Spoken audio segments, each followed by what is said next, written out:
Quietude Manual Number 7. Subject: the reality vandal. Revision: final. Let's start by admitting something that makes your skin itch. You are a liar, not a cinematic mustache-twirling villain. You aren't running a Ponzi scheme or faking your own death for the insurance money, at least not today. You are a micro-liar. You say, "I'm 5 minutes away," while you're actually still standing in your kitchen in your underwear, staring at a piece of burnt toast. You say, "No worries," when your blood is actually boiling at a temperature that could melt lead. You say, "I didn't see your message," while your thumb is literally hovering over the notification. You curate, you soften, you sand down the sharp edges of the truth so you don't accidentally poke anyone's eye out. And yet, the moment someone does it to you, something feral wakes up in your chest. Your stomach drops like an elevator with a snapped cable. Your brain starts replaying the last 6 months of conversations like a prosecutor in a high-stakes legal thriller. Why? Because you're fine with being a reality editor, but you cannot stand a reality vandal. We don't hate lies because of Sunday school morality. We hate lies because they destabilize the room. Imagine you're navigating a forest with a map someone gave you.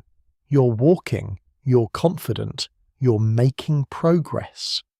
Then you step off a cliff because the mapmaker decided that cliffs are a bit too negative and drew a flower garden there instead. When someone lies to you, they aren't just changing a fact. They're telling you that your perception is negotiable. They're grabbing the pen out of your hand and rewriting your autobiography while you're still living in it.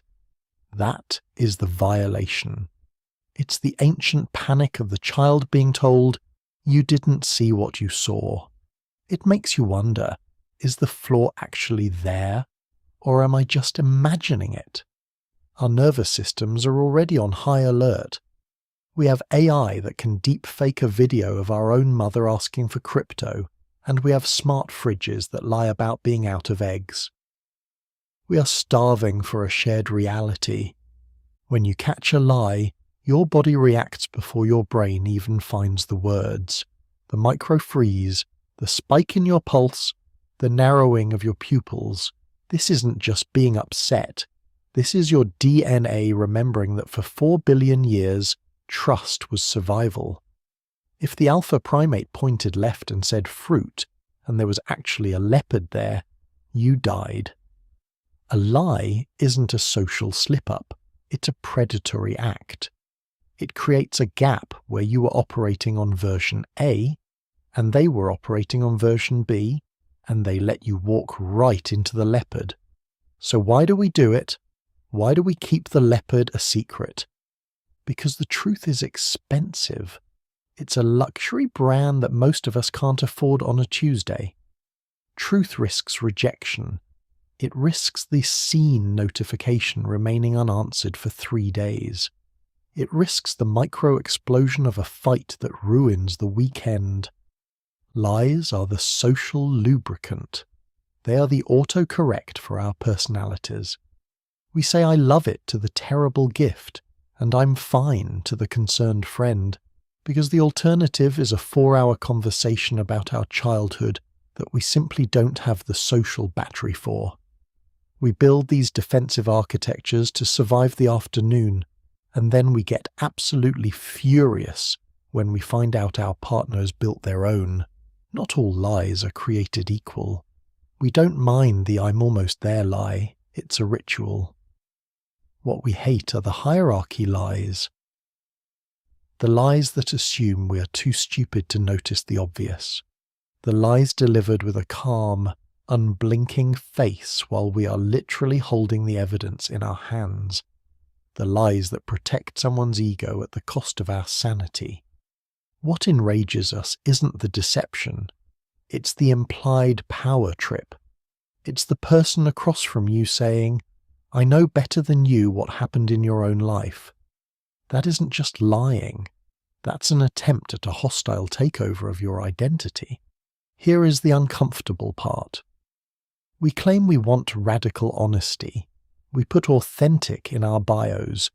But if someone actually sat us down and said, "I'm bored by your stories about your cat.